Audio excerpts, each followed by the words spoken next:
저는 한 번 더 빠질 가능성을 가장 높게 보고 있습니다. 그래서 제가 단기 최저점이라 그랬던 한 56,000까지 여기를 깨지 않으면서 여기보다는 저점 갱신 한 번 더 하는 뭐 요런 수준에서 반등이 나오지 않을까.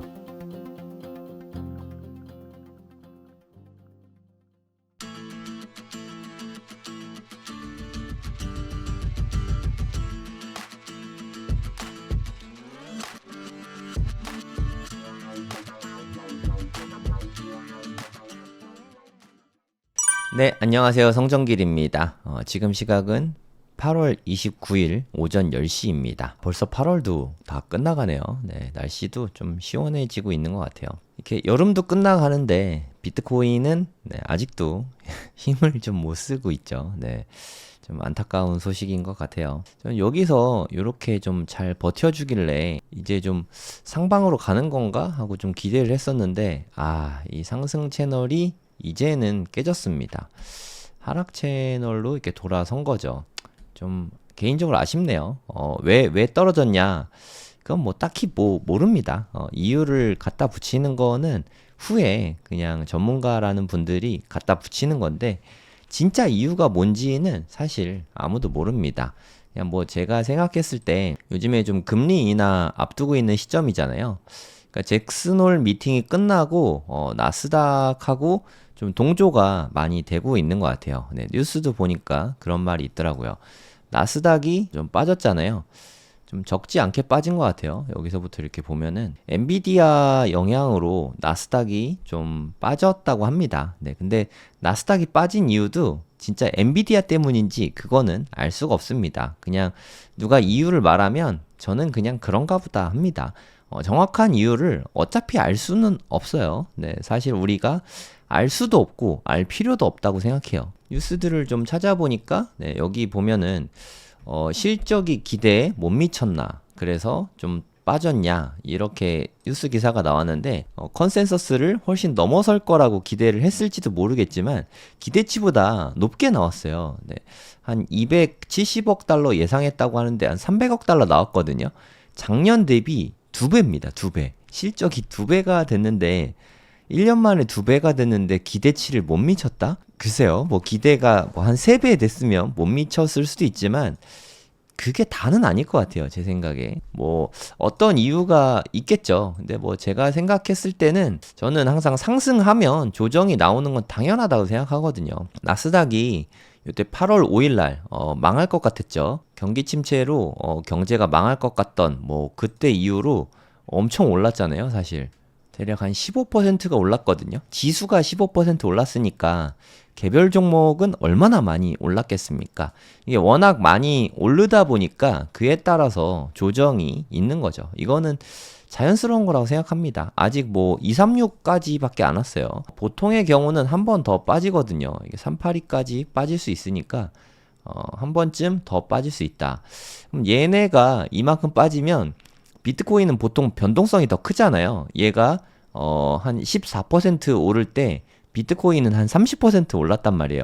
그럼 얘가 이만큼 빠질 때 비트코인은 2배로 많이 빠질 수 있는 거죠. 나스닥보다 변동성이 2배 정도는 크다고 생각하는 게 저는 자연스럽다고 보고 있어요. 사실 저도 조정이 생각보다 약간 더 크긴 한데 여기까지는 그래도 좀 조정이 나올 수 있는 범주이긴 합니다. 물론 아주 불리시한 그런 정도의 조정은 아니죠. 0.5까지는 아직 안 내려왔네요. 많이 빠지면 저는 0.5까지는 빠질 수 있다고 생각하거든요. 여기까지는 충분히 사실 빠질 수 있는 범위였다고 생각하고요. 네, 요때 이후로 한 58,000까지는 빠질 수 있었죠. 만약에 236에서 이렇게 반등이 잘 안 나오긴 하는데 61K에서 반등이 나왔다면 되게 빨리 불리시하게 가겠다, 이런 기대도 솔직히 살짝 했습니다. 네, 요건 아니었죠. 그래서 이제 요거는 깨졌으니까 요거는 이제 선택지에서 지우면 되고, 여기서 반등이 나오거나 아니면 좀 별로긴 하지만 56K까지 한 번 더 빠졌다가 상승이 나올 가능성이 있습니다. 그냥 여기서 RSI가 많이 빠졌잖아요. 이게 1시간 봉인데 이렇게 한번 쭉 빠지고 더블 바텀을 뭐 작은 봉으로 보면 찍었다고 볼 수도 있긴 하지만 저는 한 번 더 빠질 가능성을 개인적으로는 가장 높게 보고 있습니다. 그래서 제가 단기 최저점이라 그랬던 한 56,000까지 여기를 깨지 않으면서 여기보다는 저점 갱신 한 번 더 하는 뭐 요런 수준에서 반등이 나오지 않을까, 뭐 저는 그렇게 보고 있는데 여기서 바로 이렇게 오를 수도 있긴 합니다. 근데 저는 이 1번 시나리오보다는 2번 시나리오를 조금 더 높게 보고 있어요. 그리고 여기에서 뭐 한 번 더 빠져가지고 얘를 갱신하러 가는 시나리오가 없진 않죠. 좀 생각하기 싫죠. 그러니까 3번 시나리오가 낮을 가능성은 높진 않다고 생각해요. 완전 하락으로 가는 시나리오는 높진 않다고 생각합니다. 이제 금리 인하가 20일도 안 남았잖아요. 우리나라 시각으로는 9월 19일 새벽 3시거든요. 뭐 이렇게 얼마 안 남았죠? 벌써 8월 29일이니까 한 3주 정도 남았나요? 3주? 네, 뭐 그 정도 남은 것 같은데 이제 얼마 안 남았으니까 좀 이제 달려가야지. 이렇게 빠지면 안 되지 않겠습니까? 네, 그럼 물론 이럴 가능성이 없진 않아요. 하지만 이럴 가능성을 전 높게 보진 않습니다. 뭐 한 높아봐야 한 10% 정도? 요 정도로 좀 높지 않은 가능성으로 보고 있긴 한데 가능성이 없진 않아요. 네, 저 이때 빠질 때도 이렇게까지 빠질 가능성은 10% 미만으로 보고 있었거든요. 하지만 이런 일이 발생하잖아요. 이 비트코인의 무서운 점이죠. 한 번쯤 크게 빠지는 것도 가능은 합니다. 네, 이걸 완전히 배제하면 안 돼요. 그래서 혹시나 트레이딩을 하실 거면 손절 빨리빨리 하시고 장기 보유하실 거라도 현금 올인할 그런 타이밍은 아니에요. 그러니까 올인할 타이밍은 그러니까 전 저점 49,000 요 근처 왔으면 그때는 뭐 현금 있는 거 다 들어가서 뭐 일부 오면 수익 실현하는 것도 괜찮은 전략인데 지금 그런 때는 아니라는 거죠. 네, 단기 차트 분석 조금만 더 해볼게요. 15분 봉으로 한번 보겠습니다. 네, 제가 요즘에 요식업을 준비하고 있어요. 그러니까 제가 요식업을 한 번도 해본 적이 없거든요. 워낙 초보다 보니까 집에서 요리를 하는 것과 음식을 만들어서 파는 거는 완전 다른 영역이거든요. 그래서 요즘에 좀 공부도 하고 많이 배우고 뭐 그러고 있는데 그래서 어저께 방송을 못했어요. 제가 좀 멀리 갔다 오느라서 어제 보니까 이게 되게 트레이딩 하기에 좋은 자리가 오기는 했더라고요. 여기 보시면 15분 봉으로 RSI가 엄청나게 떨어졌었죠. 이거 뭐 한 20 정도까지 빠진 것 같은데 30 밑으로 가면은 과매도 구간입니다. 약간 좀 공포 구간이라고 생각하시면 되거든요. 15분 봉은 과매도가 자주 나와요. 참고 삼아서 알아두세요. 그럼 저점이 낮아지면서 RSI는 다시 이렇게 올라갔잖아요. 저점은 낮아지고 RSI는 올라가고 네, 제가 좋아하는 상다가 걸렸죠. 상승 다이버전스가 걸리긴 했는데 하지만 이 15분 봉이라는 거죠. 1시간 봉으로도 걸렸나 이것도 한번 보는 게 도움이 됩니다. 그럼 1시간 봉으로도 보면은 여러분들이 봤을 땐 어떠세요? 물론 저점 갱신 한번 되긴 했는데 RSI가 뭐 예쁘게 나오진 않았어요. 마치 하나로 연결된 것처럼 어찌됐든 1시간 봉으로 봐도 저점은 낮아지고 네, 고점은 RSI는 높아졌죠. 네, 이런 걸로 봐서는 단기적으로는 좀 상승이 좀 있을 수도 있습니다. 그래서 여기에서 6만원 못 찍었네요. 여기서 단기적으로는 상승이 조금 더 나올 수도 있어요. 하지만 제 개인적인 생각으로는 상승하더라도 좀 빠졌다 가지 않을까 뭐 그런 생각을 합니다. 한 382 라인까지 한 57K를 한 번쯤 깰 수도 있을 것 같아요. 네, 어저께 한 57,700까지 빠졌었거든요. 이거 한 번쯤 더 갱신하지 않을까 싶거든요. 57,000이 살짝 갱신돼가지고 한 56,000 후반대 여기까지는 네, 빠질 수 있을 것 같습니다. 여기까지 빠진다면 요 근거는 피보나치 0.5 지점입니다. 56K까지 빠진 다음에는 그 다음에는 저는 뭐 상승이 나올 것 같아요. 이러면 좀 상승 다이버전스가 좀 강력하게 걸릴 것 같거든요. 그러면 이때는 상승이 나올 수 있지 않을까. 여기까지 걸리는 시간은 뭐 한 길면 다음 주 초? 네, 짧으면 이번 주말? 뭐 그쯤 나올 것 같습니다. 어찌됐든 일주일 내로 단기 하락이 나온다면은 네, 그 이후에 상승이 나올 가능성이 있을 것 같아요. 요 자리를 만약에 주게 되면은 요 자리가 나오면 저는 좀 트레이딩을 해볼 생각이에요. 롱 잡기 되게 좋은 자리래 가지고 예를 든 겁니다. 예를 만약에 57,000을 찍고 상승을 한다. 딱 57,000이요. 약간 깰 수도 있고. 그러면 뭐 예를 들어서 57,200에서 롱을 들어갔다고 치면은 요거 57,000이 깨지면은 뭐 손절하면 됩니다. 아니면 좀 갖고 있으면서 상승을 좀 바라보면 되죠. 좀 길게 보고 롱 잡을 수 있는 트레이딩에 좋은 자리라고 생각해요. 개인적으로. 요 자리가 오는 거를 체크해보고 네, 그때 좀 포지션을 들어갈 생각이기도 합니다. 이 자리 안 올 수도 있어요. 코인나우라는 어플이 있거든요. 이게 제 핸드폰인데 코인나우라는 어플이 있잖아요. 무료입니다. 네, 처음에 뭐 광고, 게임 광고 같은 게 조금 나와요. 그래서 저는 코인나우 하도 많이 쓰기도 하고 고마워서 2만 원을 내돈내산입니다. 제가 내고 광고를 삭제해서 저는 쓰고 있는데 네, 광고 보면서 3년 썼습니다. 네, 이렇게 계속 쓸 거면 네, 그냥 고마워서 2만 원 기부하는 셈 치고 저는 유료 결제를 하긴 했어요. 유료 결제 굳이 안 하셔도 됩니다. 여기서 알림을 누르시고 예, 플러스 누른 다음에 비트코인에서 저는 바이낸스 걸로 주로 봐요. 57,000이 깨지면 알람이 울리라고 설정을 해놨죠. 그래서 이게 울리면 저는 그때 뭐 폰을 보고서 좀 트레이딩을 일부 해볼 생각이에요. 뭐 이렇게 여러분도 굳이 따라하실 필요는 없습니다. 근데 떨어지는 모습이 되게 중요한데 떨어질 때 이렇게 미친 듯이 떨어지면 저는 안 들어가요. 네, 이렇게 미친 듯이 57,000 오긴 왔는데 이렇게 완전 떨어지는 칼날이다. 저는 이러면 안 들어갑니다. 이렇게 살짝 올랐다가 더블 바텀 찍을 때 저는 이때 들어가거든요. 이거는 뭐 제 방법이니까 여러분은 여러분 방법대로 투자를 하시면 됩니다. 그러니까 제 생각에 57,000이 다시 오면 좀 좋은 자리라고 개인적으로 생각합니다. 하지만 으악 하고 미끄러질 수도 있으니까 손절 라인은 잘 잡고 트레이딩을 해야 됩니다. 저는 개인적으로는 여기서 조정이 좀 크게 오긴 했지만 우리가 생각했던 요 자리, 요 매물대를 좀 지켜주고 있잖아요. 여긴 좀 매물대가 좀 두텁죠. 여기까지 봐도 이렇게 있잖아요. 두터운 매물대에서 지지를 잘 받고 있으니까 여기를 안 깨고 올라갈 가능성도 있긴 합니다. 네, 이게 1번이죠. 아니면 여기를 깨고 여기 제가 생각하는 단기 저점은 안 깨고 요 사이 어디쯤에서 반등하는 거, 이게 2번. 제가 제일 높은 가능성으로 보는 게 2번 시나리오고요. 그리고 여기마저도 깨는 이렇게 미끄러져 떨어지는 요 3번 시나리오, 이렇게 3개 정도 있겠죠. 뭐 더 있을까요? 요 정도 저는 생각이 되는데 3번 시나리오는 확률이 높다고 생각하진 않아요. 개인적으로는 10% 미만? 네, 그렇지 않을까. 근데 없진 않으니까 손절할 수 있는 전략도 잘 세워야 됩니다. 이러면 돈 벌고 저러면 뭐 왕창 있고 끝나고 뭐 아니면 도다, 이렇게 트레이딩하면 금방 시장에서 퇴출당합니다. 벌 때 많이 벌고 잃으면 조금 잃고, 그래서 손절이 트레이딩 할 때 가장 핵심이라고 생각해요.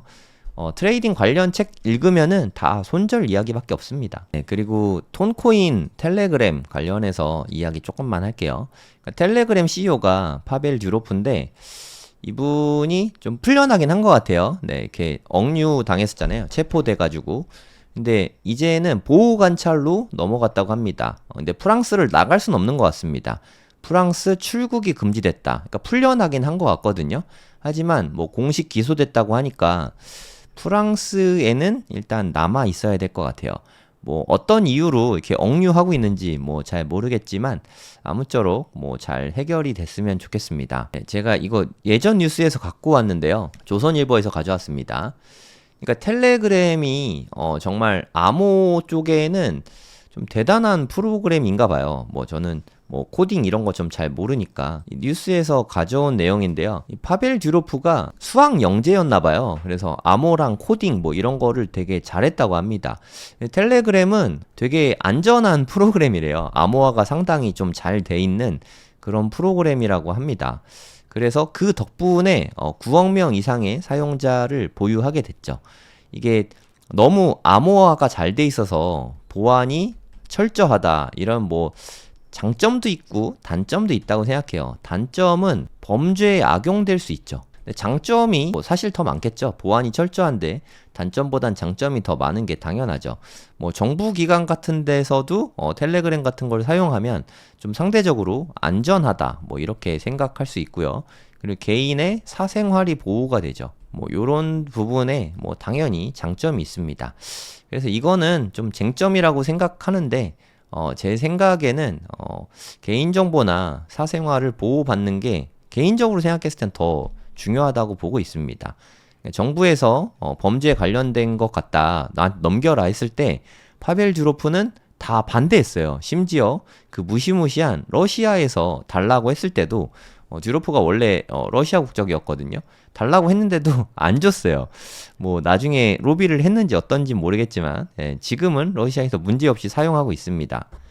예전에는 좀 금지도 했었다고 합니다. 그리고 또 재밌는 게 있는데 듀로프는 자식이, 그러니까 생물학적인 자식이요. 자기가 양육하는 자식이 아니라 생물학적인 본인의 정자로 태어난 아이들이 100명이 넘는데요. 와, 이게 진정한 정자왕이지 않습니까? 정자를 기증을 한 거죠. 네, 그러니까 기증을 해서 무려 12개 나라에 기증을 했대요. 그 결과로 100명이 넘는 아이들이 있다. 파벨 듀로프가 세상을 바꿀지도 모른다는 생각이 이거 보고 좀 들더라고요. 파벨 듀로프가 약간 좀 대단한 사람이잖아요. 천재과이기도 하고 이런 천재들이 100명이 전 세계 12개국에서 100명 넘는 애들이 태어난다. 그 100명 넘는 애들 중에서 그래도 뭐 5명에서 10명 정도는 뛰어난 애들이 나올 거 아니에요. 걔네들이 나중에 세상을 바꿀 수 있지 않을까. 근데 이렇게 되면 얘네들도 우리나라 법적으로는 이게 생물학적인 아빠면 저는 상속의 의무가 있는 걸로 알고 있거든요. 뭐 외국은 어떤지 모르겠어요. 그럼 만약에 이 100명 넘는 이 애들에게 나중에 상속이 같이 이루어지는 건가요? 제가 잘 몰라서. 그러면 얘네들은 아빠 잘 만나서 좀 행복한 케이스가 될 수도 있겠네요. 그죠? 거기까지는 사실 잘 모르겠습니다만 유산 받는 걸 떠나서 가장 좋은 유전자를 받고 태어날 수 있으니까 얘네들은 뭐 되게 행복한 거죠. 재산도 제가 한 10조 정도는 되지 않을까 생각했는데 그 2배 정도 되더라고요. 이게 지금이 아니거든요. 이게 뭐 최근이긴 하지만 비교적 최근이긴 하지만 한 20조 정도 있다고 합니다. 20조. 와, 대단하지 않습니까? 우리나라 최고 부자보다도 더 부자이지 않나요? 이 정도면? 우리나라 최고 부자가 이재용인 것 같은데 이재용 회장 재산이 한 10조 안팎 정도 되지 않나요? 정확하게 모르겠어요. 하여튼 파벨 듀로프가 우리나라에 오는 순간 우리나라 최고 부자가 되는 거죠. 그리고 국적도 되게 많잖아요. 파벨 듀로프가 아랍에미리트 국적도 아마 있을 거예요. 프랑스 국적도 있고 아마 러시아도 있는 것 같고 하여튼 국적도 한 4개 된다고 하고 재산도 많고 자녀는 100명. 정말 좀 기인인 것 같습니다. 아무튼 지금은 제 생각에 풀려난 것 같고 프랑스를 출국 금지 당해서 벗어나진 못하는 것 같습니다. 네, 우리 일론 머스크도 뭐 스케일이 좀 남다른 것 같아요, 확실히. 마크롱 대통령에게 이야기했대요. 듀로프를 왜 억류했는지 사유를 밝혀라 이렇게 요구했다고 합니다. 뭐 별 말 없지 않을까 싶긴 한데 아무튼 일론 머스크도 좀 위기감을 느끼는 거죠. 약간 좀 비슷한 느낌이지 않습니까? 암호화폐 커뮤니티의 양대 산맥이죠. 일론 머스크가 있는 트위터. 트위터가 이제 일론 머스크죠. X라고 이름 바꿨고 두 번째는 텔레그램. 저도 이렇게 2개 다 쓰는데 텔레그램에서는 디오픈 네트워크라는 톤코인이 나왔죠. 그래서 톤코인이 텔레그램 주식처럼 지금 좀 움직이는 그런 느낌이에요. 이번에 톤코인이 많이 빠졌죠. 파벨 듀로프가 이렇게 체포되면서 가격이 많이 빠졌는데 지금은 좀 회복했고 뭐 더 빠질 수도 있습니다. 얘가 정말 기소됐잖아요. 재판에서 안 좋게 나와서 구속되면은 여러모로 좀 안 좋을 수도 있습니다. 그리고 트위터에서는 뭐 엑스코인 이런 게 나오진 않고 있어요. 일론 머스크 형님은 도지코인을 좀 밀고 있긴 하죠. 그래서 도지코인하고 일론 머스크랑 좀 이렇게 막 테마로 묶인 느낌도 있습니다. 하여튼 암호화폐 커뮤니티 양대 산맥인데 아무쪼록 별탈 없이 좀 무사히 나와서 다시 좀 왕성한 활동을 해줬으면 하는 바람이 있습니다. 그리고 제가 경매 물건 꾸준히 알려드리는데 경매 기초가 아예 없으시면 좀 많이 어려울 수 있거든요. 네이버에다가 이렇게 성정길로 검색을 해보시면 제 블로그가 나오거든요. 제 블로그에다가 경매생 기초 강의 그 공지글을 올렸습니다. 네, 이거 한번 읽어보시고요. 커리큘럼 어떻게 되는지 뭐 이 부분도 다 설명해 드리거든요. 권리 분석하고 명도가 가장 좀 어렵잖아요. 네, 제 수업을 들으면 이제까지 뭐 한 1000분 정도 제 수업을 들으신 것 같아요. 그러니까 명도와 권리 분석 이 두 가지가 가장 어려운데 제 수업을 듣고 나면 최소한 이 두 가지는 어떻게 하면 좀 쉽게 할 수 있는지는 충분히 알게 됩니다. 특히 권리 분석은 제가 수학 강사 출신이다 보니까 누구보다 쉽게 강의한다고 생각하거든요. 그러니까 좀 초보자분들도 충분히 다 하실 수 있습니다. 그럼에도 불구하고 혼자서 경매를 무언가 하려고 그러면은 좀 두려울 수 있잖아요. 그래서 제가 1년 동안 경매 질문을 받아드립니다. 제가 하루에 데일리 루틴이 경매 질문 답변 달아드리는 거거든요. 제 경매 강의한 지가 벌써 올해로 5년째인데 계속해서 네, 답변해드리고 있어요. 물론 처음에 했던 분들은 요즘엔 거의 질문 안 하시고 초보분들이 계속 질문 주시는데 단 하나도 질문 빠뜨리지 않고 다 답변해 드리거든요. 이렇게 다 1년 동안 답변해주는 수업은 아마 제 수업밖에 없을 겁니다. 관심 있으신 분들은 수강 신청해 주시면 감사하겠습니다. 여기 수강 신청 바로 가기 누르시면 돈이 먼저다 사이트랑 연결이 되거든요. 수강료는 15만 원이고요. 2달 동안 네, 무제한으로 네, 반복 수강 가능합니다. 복습 충분히 하시면 됩니다. 명도나 권리 분석, 뭐 기타 특수 물건들, 그러니까 경매 센 기초긴 하지만 기초가 없는 분들도 들을 수 있다는 얘기지. 경매에 관련된 거의 모든 내용을 다 다루고 있습니다.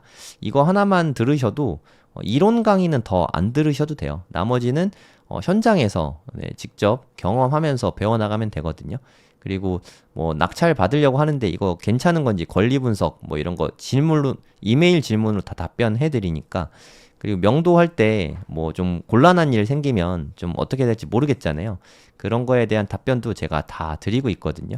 관심 있으신 분들, 그리고 지금 경매 공부하기 되게 좋은 시기니까 공부를 좀 미리 해두고 싶으신 분들도 같이 공부하면 좋을 것 같습니다. 네, 지금 올해 좀 반등장이기도 하고, 네, 앞으로 뭐 조정이 올지 계속 오르게 될지 뭐 모르겠지만, 조정이 오면 경매로 더 크게 더 큰 수익을 얻을 수 있고요. 상승장이 오더라도 경매로 보통 일반 매매보다는 싸게 살 수 있으니까 그런 면에서 경매를 배워두는 건 부동산 투자함에 있어서 좀 선택이 아닌 필수지 않나 저는 그렇게 생각합니다. 관심 있는 분들 경매 센 기초에서 함께 공부하면 좋을 것 같습니다.